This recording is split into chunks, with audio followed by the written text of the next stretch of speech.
everyone, Kelfecil here, and welcome to another episode of The Adventure Writer, where we discuss all sorts of narrative design related topics in the ttrpg industry scene kind of like thing. As always, a disclaimer, I'm not the end-all be-all expert on the matters that we discuss, I'm just here to offer my opinions, my methods and approaches. Today's topic is all about how do you deal with the huge backstories that your players sometimes bring to you.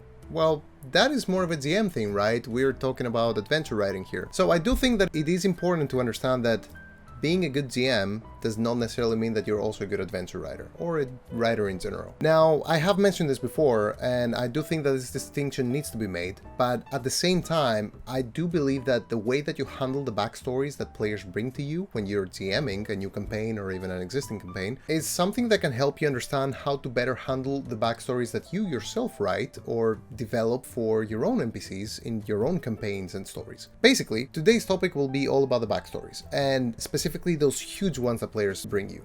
Some players can be a little bit more excited, as we all very well know, and they can end up creating something, well, gigantic. And for that reason, you shouldn't have to just sit down and read for days, right? Well, there are a few important things that I would like to mention, and if you do follow them, I think you will be able to survive the oncoming tsunami of reading material that some of your players may end up sending you. Now, I do believe that you need to establish rules. A maximum amount of words is the first thing that you need to have in your mind. A maximum amount of words specified from the get-go so that players don't end up sending you 2 pages worth of backstories. There is a lot that can be said in way less words, and if someone is willing to write a novel, good for them, but that's not something that you should have to read. So in that case, also specific mentions would be important, because if you have a limited amount of words to work with, you do want to hear about certain things as GM so that you can basically use the backstory in the campaign. Now, in this case, it could be family ties, it could be where they grew up, or how they got where they are. It can be a lot of other things, but I do want to mention these 3 specifically because they can actually be something that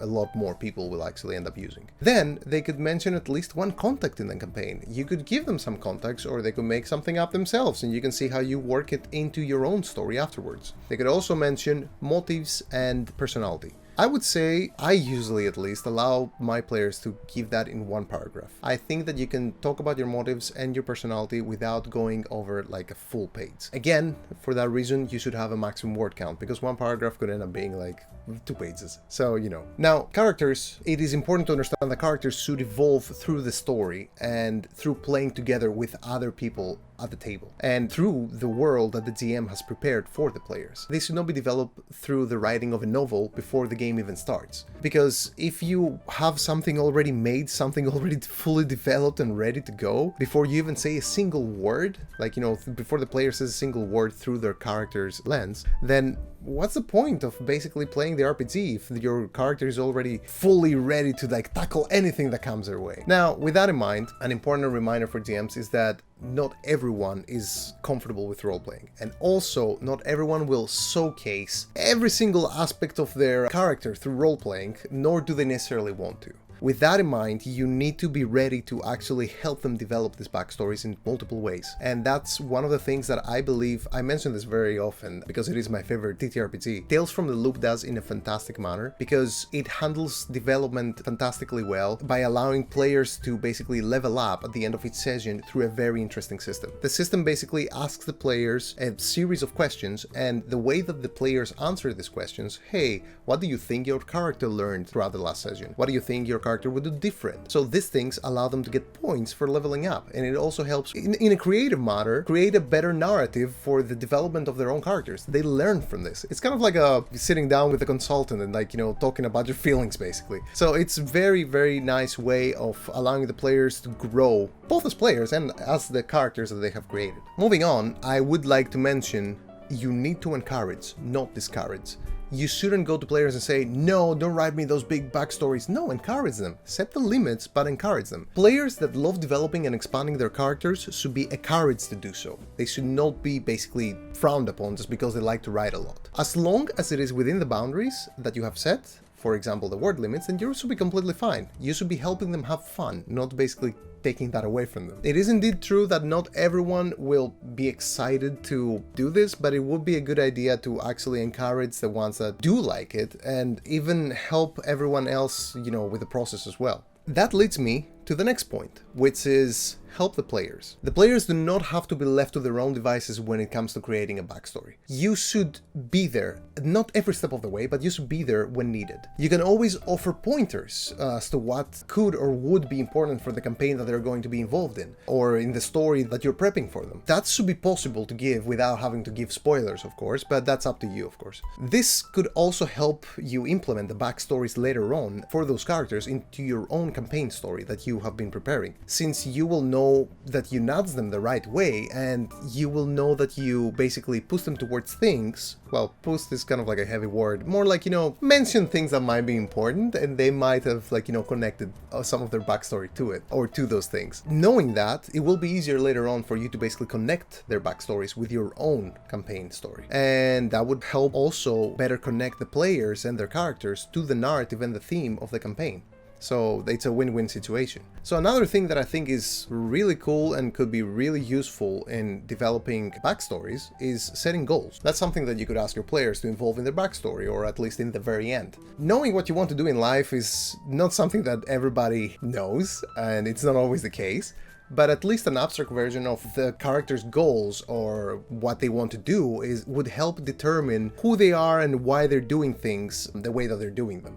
Those goals can always change down the line, but it's good to begin with something so that you know where your character stands. Like when you get into certain situations, even like Session 1 or Session 2, you should know how your character would react to that. Even if they haven't fully developed their role-playing kind of style yet, they would still kind of know how they would react based on what they've written for that character so far. Some backstories can be very cliché, and what do you do then? Well, that is where the GM comes in and makes sure that they are interesting, at least in the way that they develop down the line, so that they don't become too dull and too boring to engage with, both from the GM side and the player side. So you don't have to correct anything in your players' backstories, but you could and should be paying close attention to how they actually work in the story that you've made, so that you make sure that no one person feels like they're the chosen one, or like they're the tortured nihilist that basically has this super tragic backstory and makes things kind of too dramatic for everyone else all the time. So these things can actually be fixed both during Session 1 or moving forward. That's completely up to you and your DMing style, but it is something that could be done for cases like edgy characters, for example. Last but not least, which is the most important point, you should encourage discussion. And I believe that if you're going to be running a game during Session 1, I want to say Session 0 because people still don't know what they're doing unless you already have your backstories, but Session 1 is an opportunity for you to openly talk and ask everyone